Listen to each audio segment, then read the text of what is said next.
ठिकाणी द्यायला आम्ही सहकार्य करू, पण जसं आम्ही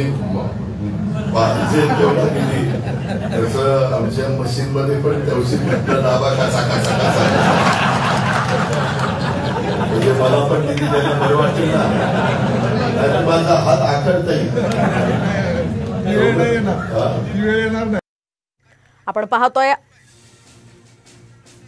या संदर्भात बोलण्यासाठी आपल्यासोबत अतुल लोंढे काँग्रेसचे नेते सुद्धा आपल्यासोबत जोडले गेलेले आहेत. अतुल, जे आपण पाहिलं अजित पवारांनी हे मोठं विधान केलेलं आहे, तुम्हाला पाहिजे तेवढा निधी देतो, मात्र त्या प्रमाणात तुम्ही मशीनमध्ये बटन दाबा असं म्हटलं, आणि जर तुम्ही तेवढी मतं दिली नाहीत तर तुम्हाला आम्ही निधी देण्यासाठी हात आखडता घेऊ असं अजित पवार म्हणतात, आणि त्यांच्या नेत्यांनी त्यांना समर्थन सुद्धा दिलंय. कसं पाहता या सगळ्याकडे?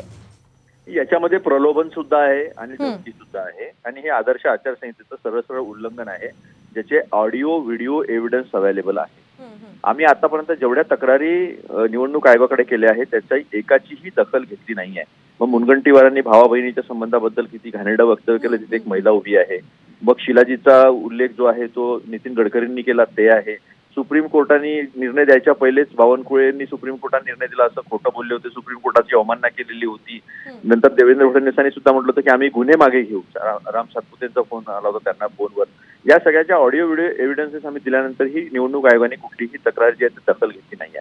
पण जनता याची दखल जरूर घेईल की निवडणूक आयोग कशा पद्धतीनं अधीन होऊन भाजपच्या काम करतो आहे. हा माझा स्पष्ट आरोप आहे. आज अजितदादांनी ज्या पद्धतीने बोललेले आहे व्यापाऱ्यांना, ही धमकी पण आहे आणि प्रलोभन पण आहे त्यांनी, आणि ही आदर्श आचारसंहितेचं सरळ उल्लंघन आहे. आपल्या प्रसार माध्यमाच्या माध्यमातून ते तटस्थ माध्यमातून ते सगळं समोर आलेलं आहे. त्यामुळे आमची आपल्या माध्यमातून निवडणूक आयोगाला विनंती आहे की त्यांनी कारवाई, आता तरी कारवाई करावी. कॅन्डिडेटचं रद्द झालं पाहिजे, कॅन्डिडेटचं रद्द झालं पाहिजे त्यांच्या पक्षाच्या उमेदवाराचं. हे इतकं गंभीर प्रकरण आहे. त्यामुळे निवडणूक आयोगाने त्याच्यावर दखल घ्यावी अशी आमची विनंती आहे. आम्ही तक्रार दाखल करूच, पण माझी जनतेला पण विनंती आहे, जे मतदानासाठी धमक्या देऊन मतदान घेऊ शकतं, प्रलोभन देऊन मतदान घेऊ शकतं, ते त्याच्यानंतर तुमचं काम नाही करणार, ते ह्याच लोकांचं काम करतील ज्यांच्यापासून त्यांना फायदा आहे.